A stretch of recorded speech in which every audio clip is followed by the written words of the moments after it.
Hello friends, तो स्वागत है आप सभी का हमारे यूट्यूब चैनल सचिन परफेक्ट में। मैं हूं सचिन। तो जैसा कि हम पिछली वीडियो में भिन्न के बारे में सीख चुके हैं, मतलब कि भिन्न का जोड़ घटाव गुणा भाग और बोधमास सब कुछ ये सब सीख चुके हैं। अब हम इस वीडियो में संख्या के बारे में पढ़ेंगे, यानी कि संख्या कितने प्रकार की होती है, यानी कि संख्या का जितना प्रकार होता है, जो जो संख्या होता है वो सब इसमें हम पढ़ेंगे। संख्या का वर्गीकरण, ठीक है, मतलब यानी कि संख्याओं को कितने भागों में कौन कौन सा प्रकार बांटा गया है, किस संख्या को किस प्रकार में बांटा गया है, कौन सी संख्या किस प्रकार का है, कितने प्रकार का होता है, ये सब मतलब जितना संख्या होता है वो सब संख्या आज हम पढ़ेंगे। ठीक है, तो संख्या पहले डाल देते हैं। संख्या की संख्या, जैसे संख्या संख्या दो प्रकार की होती है। कितने प्रकार की होती है? दो। पहला होता है वास्तविक संख्या। क्या होता है? वास्तविक संख्या। वास्तविक संख्या यानी कि रियल नंबर, इंग्लिश में बोलते हैं रियल नंबर।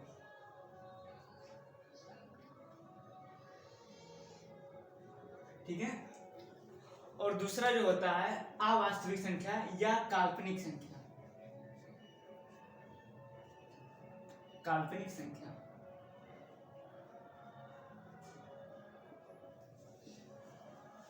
काल्पनिक संख्या इसे बोलते हैं इमेजिनरी नंबर।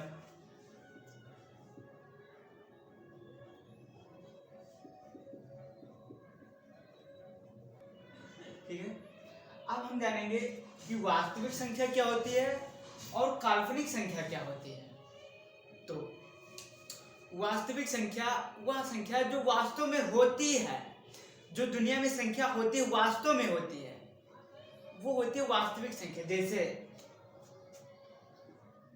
-9, -8, -3/2, 4/5, 0, 3, 7, पाई, है ना, ETC। ये सब वास्तविक संख्या होती है, यानी कि जो वास्तव में संख्या होती है उसे वास्तविक संख्या कहते हैं। अब आता है काल्पनिक संख्या। ये क्या होती है? तो जो संख्या वास्तव में होती नहीं है उसकी कल्पना सिर्फ हम करते हैं। ठीक है, वास्तव में होती नहीं है, इसकी सिर्फ कल्पना ही करते हैं, वो होती है काल्पनिक संख्या।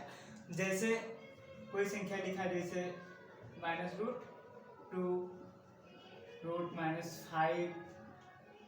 √-1, √-4 या आयोटा, इसे बोलते हैं आयोटा। ठीक है,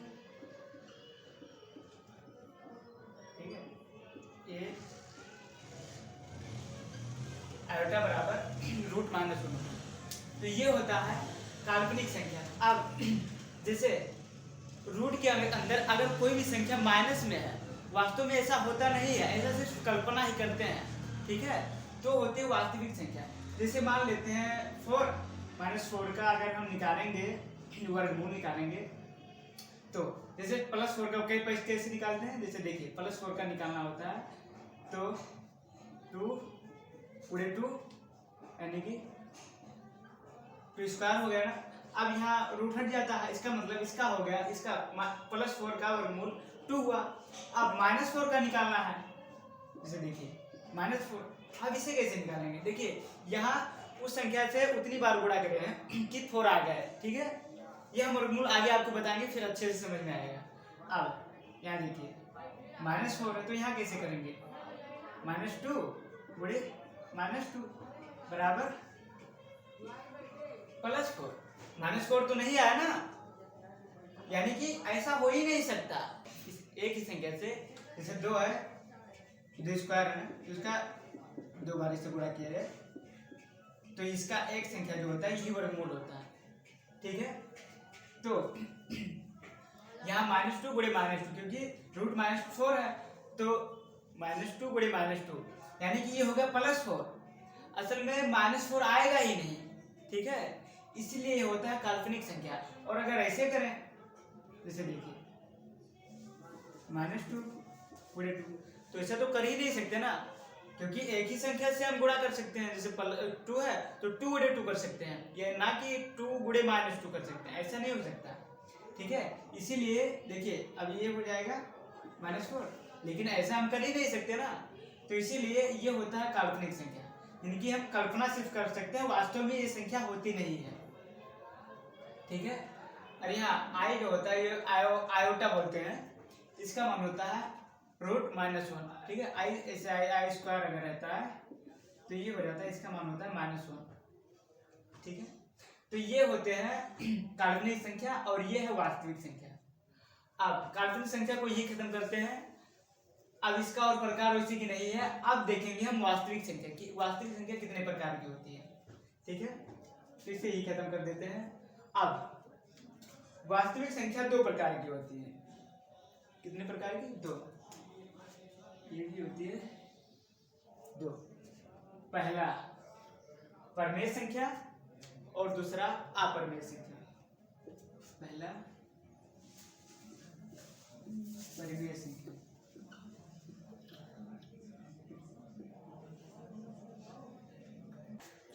तो परमेय संख्या इसे इंग्लिश में बोलते हैं रेशनल नंबर।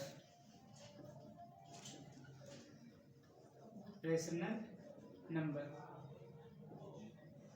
ठीक है। और दूसरा होता है अपरमेय संख्या। दूसरा अपरमेय संख्या, अपरमेय संख्या इसे इंग्लिश में बोलते हैं इरेशनल नंबर।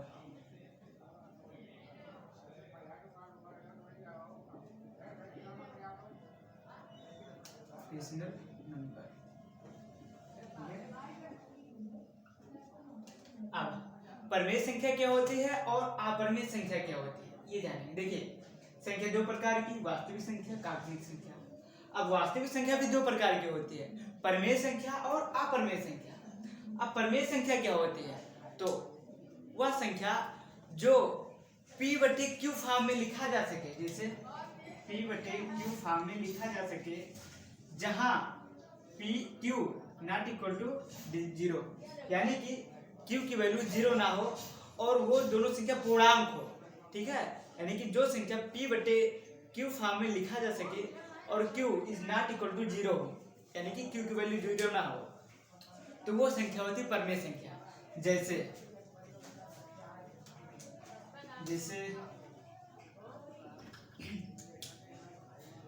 लिखा है -9, -8, -3/2, 4/5, 0 और 22/7, 3, 1, है ना, etc। ठीक है, तो ये होता है परमेय संख्या। देखिए यहाँ 9 है ना, ये भी परमेय संख्या है, क्योंकि किसी भी संख्या के नीचे हम 1 लगा सकते हैं। तो देखिए p/q फॉर्म में लिखा है ना, p का वैल्यू क्या है 9 और q के मान 1 है, यानी कि q की वैल्यू 0 नहीं है। बस इसका ही कंडीशन होता है कि q की वैल्यू 0 ना हो, कोई भी पूर्णांक वहां पर हो, वही होता है परमेय संख्या। यहाँ 8 भी परमेय संख्या है, क्योंकि -8, ठीक है, यहाँ 1 लगा सकते हैं, ये भी परमेय संख्या है। ये तो खैर है ही है 3/2, ये भी परमेय संख्या है। और हाँ 0 भी परमेय संख्या ही है। ठीक है, कैसे? जैसे कंडीशन क्या होता है, q की वैल्यू 0 ना हो, p की वैल्यू कोई भी हो सकती है, बट q की वैल्यू 0 ना, तो इसे क्या लिख सकते हैं 0/1 ऐसे लिख सकते हैं। ठीक है, तो ये होती है परमेय संख्या।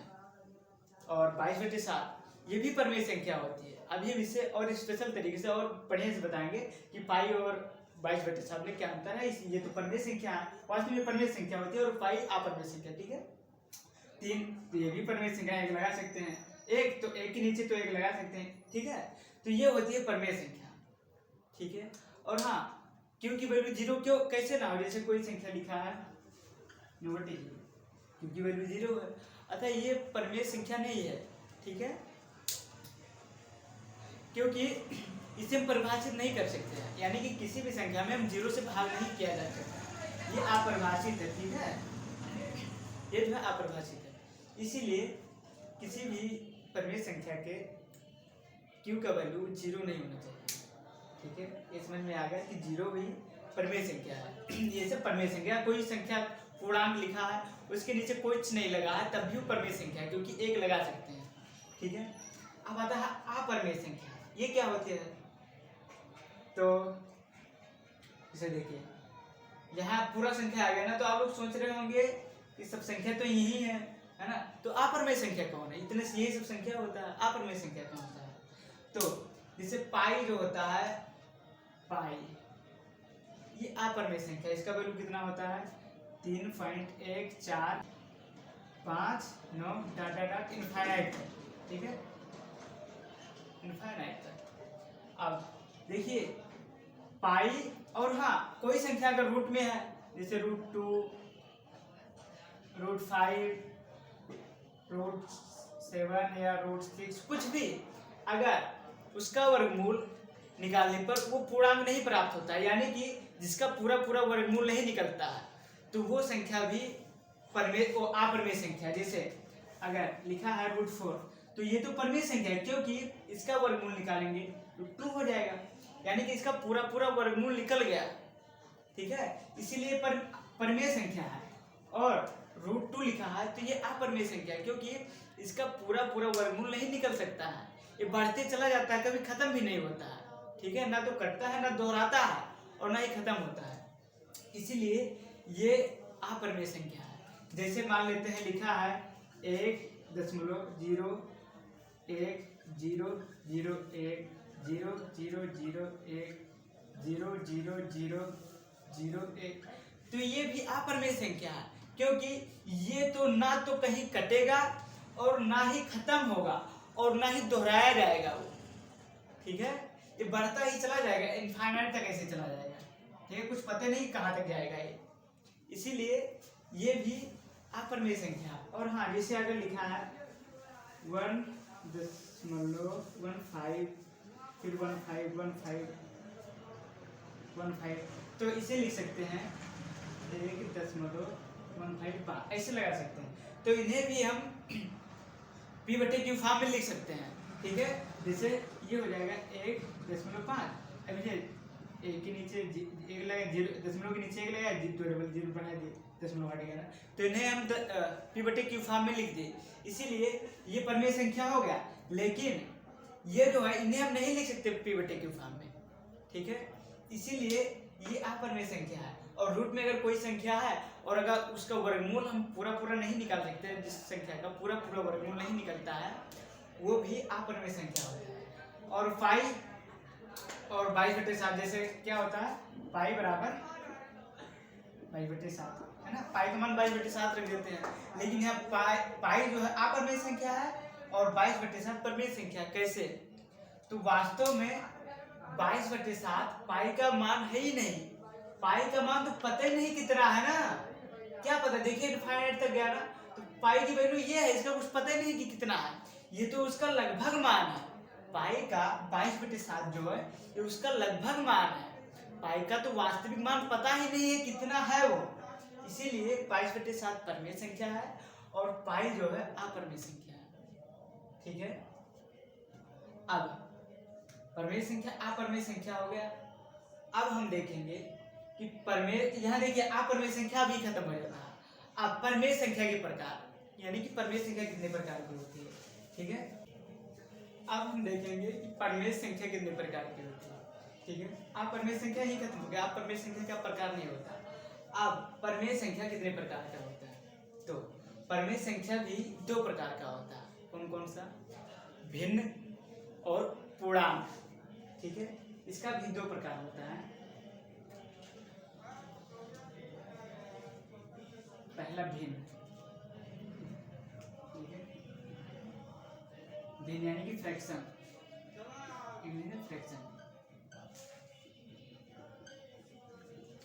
और पूर्णांक। ठीक है, पूर्णांक जो संख्या पूर्ण हो वही पूर्णांक। ठीक है, इसे इंटीजर,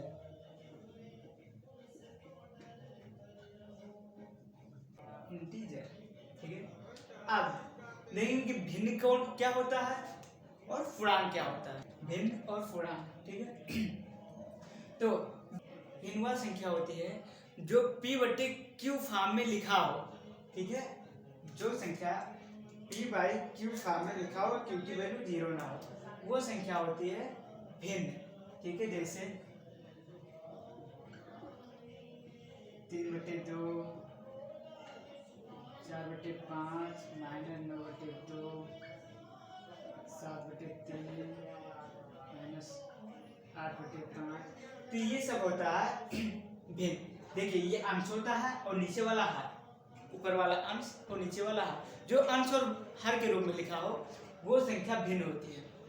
ठीक है, और क्योंकि वैल्यू 0 ना हो।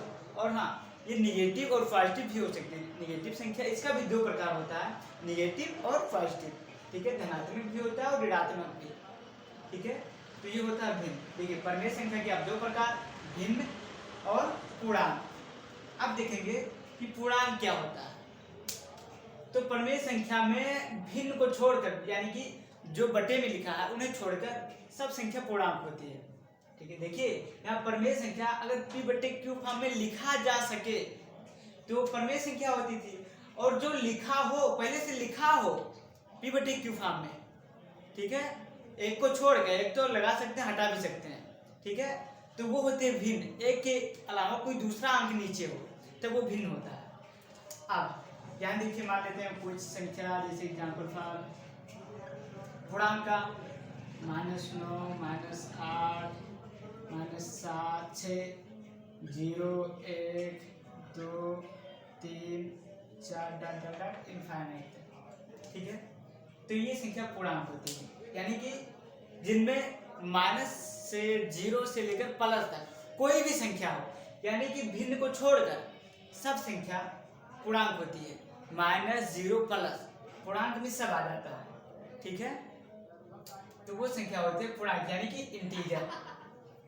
देखिए, इसमें माइनस है और 0 भी है और प्लस वाली भी संख्या है, तो ये हो गई पूर्णांक। ठीक है, भिन्न और पूर्णांक। अब ये भी 2 प्रकार का होता है, जिससे पॉजिटिव और निगेटिव। वैसे तो भिन्न का और भी प्रकार, बहुत प्रकार होता है। वैसे मैंने पिछली वीडियो में भिन्न के बारे में बताया है कि भिन्न के प्रकार और वो सब। ठीक है, लेकिन मुख्यतः ये भी 2 प्रकार की, निगेटिव और पॉजिटिव। ठीक है, तो अब इससे हम ये छोड़ देते हैं, भिन्न को भी छोड़ देंगे। अब देखेंगे कि पूर्णांक कितनी प्रकार का होता है। ठीक है, पूर्णांक, तो पूर्णांक भी 2 प्रकार का होता है। ठीक है, पूर्णांक 2 प्रकार का होता है। पहला, निगेटिव संख्या। ठीक है, यानी कि ऋणात्मक संख्या,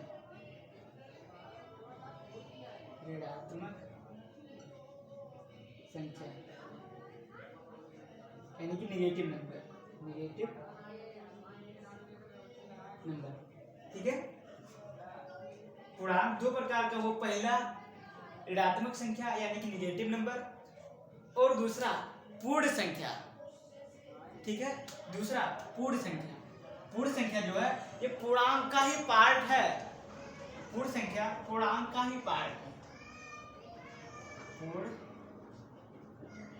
संख्या यानी कि होल नंबर।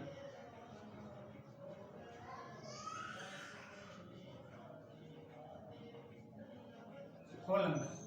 ठीक है, अब इसमें से, पूर्णांक में से निगेटिव संख्या को जितने संख्या के आगे, यानी कि बाईं ओर जितना माइनस लगा है, जितना कि निगेटिव संख्या है, वो सब तो ऋणात्मक संख्या, जाहिर सी बात हो गया ना, वो सिर्फ ऋणात्मक संख्या हो गया।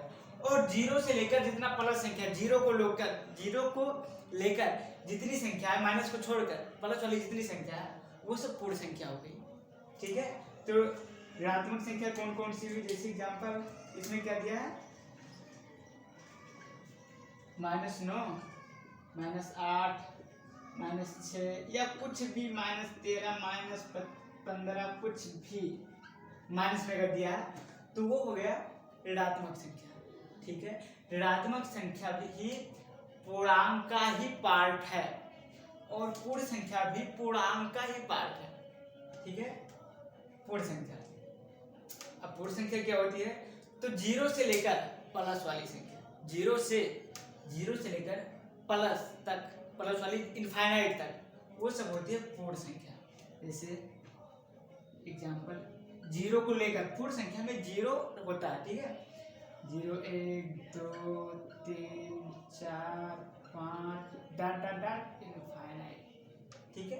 जीरो से लेकर अनंत तक सभी संख्याएं पूर्ण संख्या होती है, ठीक है। इतना समझ में आ गया। अब देखिए ऋणात्मक संख्या ही खत्म हो जाता है, ऋणात्मक संख्या के प्रकार नहीं हुई। अब आता है पूर्ण संख्या के कितने प्रकार होते हैं, ठीक है। तो पूर्ण संख्या भी दो प्रकार का होता है। कितने प्रकार का? दो प्रकार का। पहला शून्य संख्या, पहला शून्य संख्या, ठीक है, शून्य संख्या। और दूसरा प्राकृतिक संख्या, ठीक है। देखिए प्राकृतिक संख्या लिखने पहले, प्राकृतिक संख्या,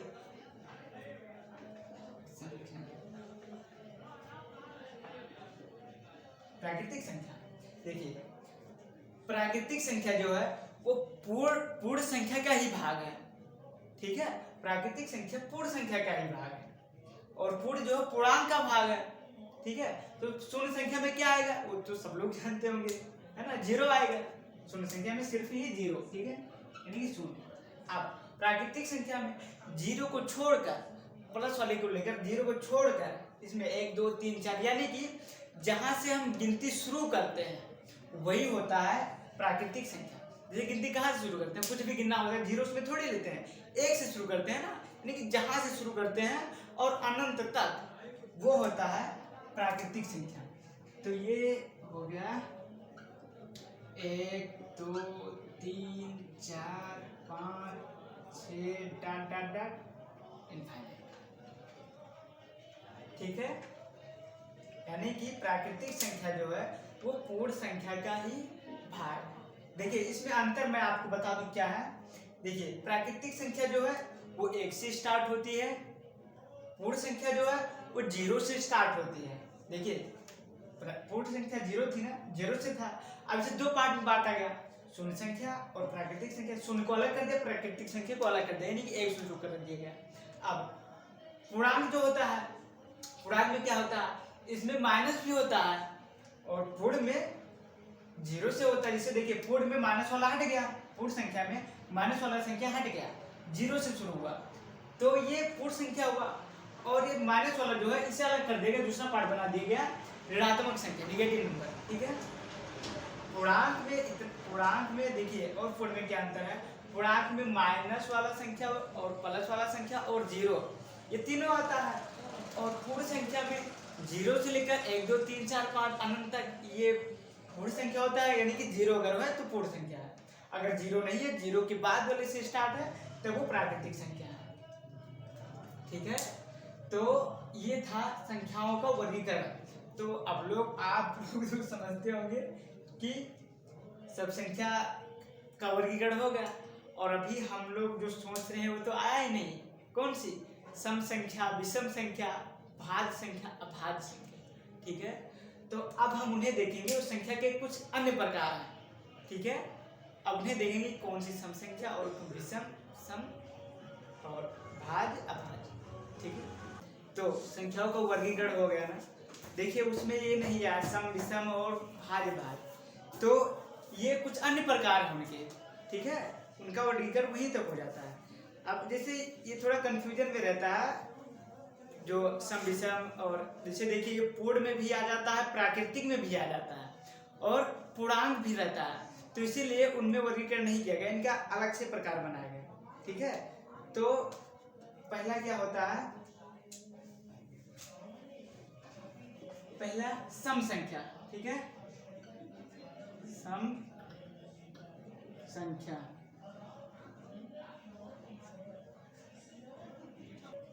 इवन नंबर, ठीक है,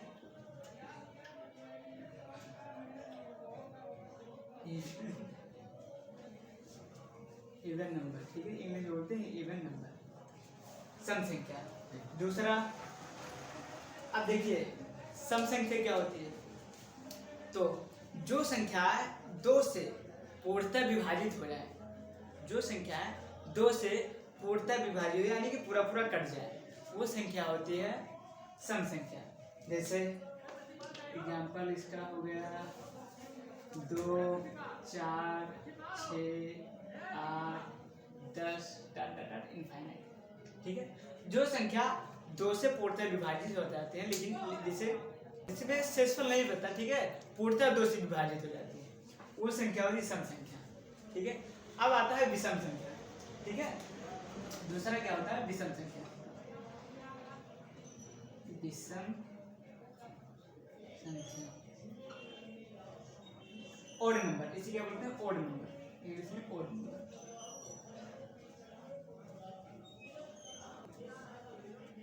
ओड नंबर। अब विषम संख्या क्या होती है, जस्ट इसका अपोजिट। ठीक है, यहाँ देखिए 2 से कट जाता था ना, तो वो होता था सम संख्या। अब विषम संख्या, जो संख्या 2 से नहीं कटती हैं, 2 के अलावा किसी संख्या से कट जाती हैं, वो होती है विषम संख्या, यानी कि 2 को छोड़कर सब होती है विषम संख्या। तो इसका एग्जांपल जैसे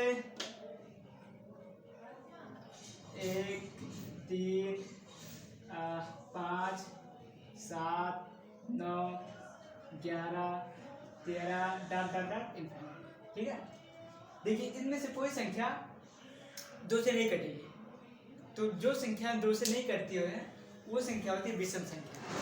ठीक है, अब अगला प्रकार क्या आता है भाज्य संख्या। ठीक है, अगला भाज्य संख्या।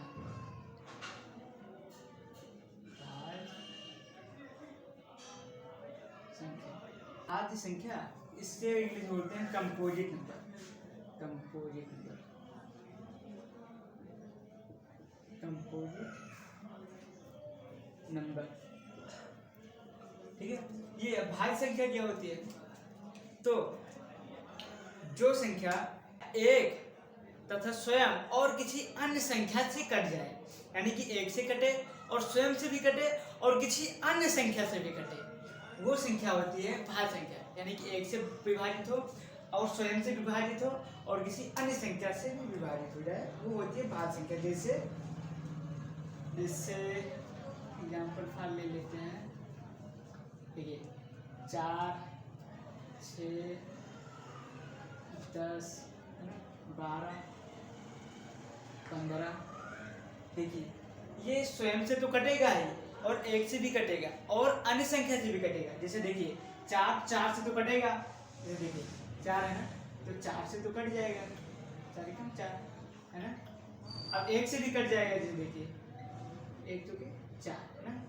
अब और भी संख्या से कट जाए, एक से कटे, स्वयं से भी कटे और किसी अन्य संख्या से भी कटे, वो होता है भाज्य संख्या। जैसे देखिए 4 है ना, ये 2 से भी कट सकता है ना, एक से कटा, एक से 4 से, अब 2 से भी कट जाएगा, 2 दूनी 4। 6 है, 6 से 1 से तो कटेगा ही और अन्य संख्या जैसे 3 से भी कट जाएगा, 3 दूनी 6, 2 से भी कट जाएगा, है ना, 2 3 6। ठीक है, तो ये होती है भाज्य संख्या। जो संख्या एक से, स्वयं से और किसी अन्य संख्या से भी कटे, वो संख्या होती है भाज्य संख्या।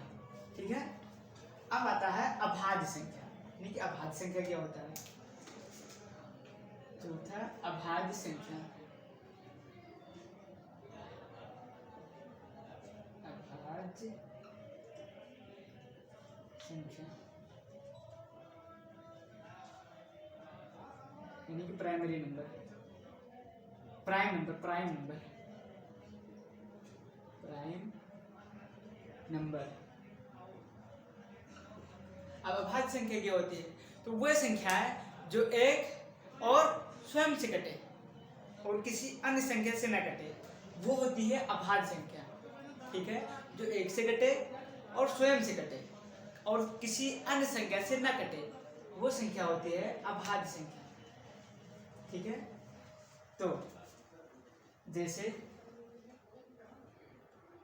आता है 2, देखिए 2 भी स्वयं से कटेगा और किसी संख्या से नहीं कटेगा। 2, 3, 5, 7, 11, 13, 17 इनफाइनाइट। ठीक है, तो जो संख्याएं एक से कटे और स्वयं से कटे, वो होते हैं अभाज्य संख्या। देखिए 2 भी स्वयं से ही कटेगा और किसी संख्या से नहीं कट सकता। 3 भी स्वयं से कटेगा, क्या तो 1 से कटेगा। 5 भी ये तो स्वयं से या तो 1 से। ये जितनी संख्या लिखी है ये तो या तो स्वयं से कटेगी या तो 1 से कटेगी। तो वह संख्या होती है अभाज्य संख्या, ठीक है। और 0 जो होता है वो सम संख्या होता है, ठीक है। 0 भी सम संख्या ही होता है। नोट में 0 सम संख्या होता है।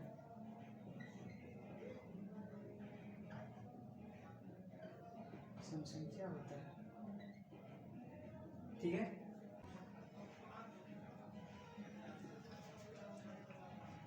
और 1 और 0 ना तो भाज्य है और ना ही अभाज्य है, ठीक है। 1 और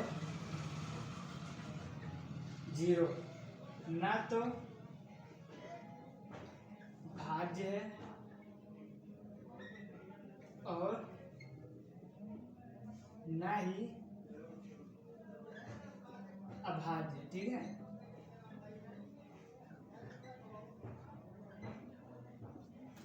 एक और 0 ना तो भाज्य है और ना ही अभाज्य है, इसे किसी भी श्रेणी में नहीं रखा गया है, ठीक है।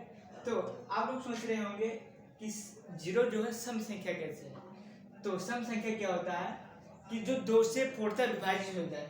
तो 0 जो है, जैसे 0, अब इसे 2 से अगर भाग करेंगे तो देखिए 2 0 कट गया ना, यानी कि 0 भी सम संख्या है। जैसे मान लेते हैं 2 20, यानी कि 20 भागे 2। अब इसे भाग करना तो 2 कम 2 कट गया ना। एक से अगला संख्या उतरता है भाग में 0 उतरा। अब 0 कैसे कटेगा, 0 से भाग करना पड़ेगा ना, गुणा करना पड़ेगा। तो 2 0 कट गया, यानी कि 0 भी सम संख्या ही है, ठीक है। और 1 और 0 ना तो भाज्य है और ना अभाज्य है, ठीक है। तो अब हम संख्या के बारे में पूर्णतः जान चुके हैं कि कौन सी संख्या क्या होती है। संख्या के सभी प्रकार को पढ़ चुके हैं, यानी कि संख्या कितने प्रकार का होता है, मतलब संख्या का वर्गीकरण जो होता है वो अब हम पढ़ चुके हैं, ठीक है। तो अब हम मिलते हैं अगली वीडियो में।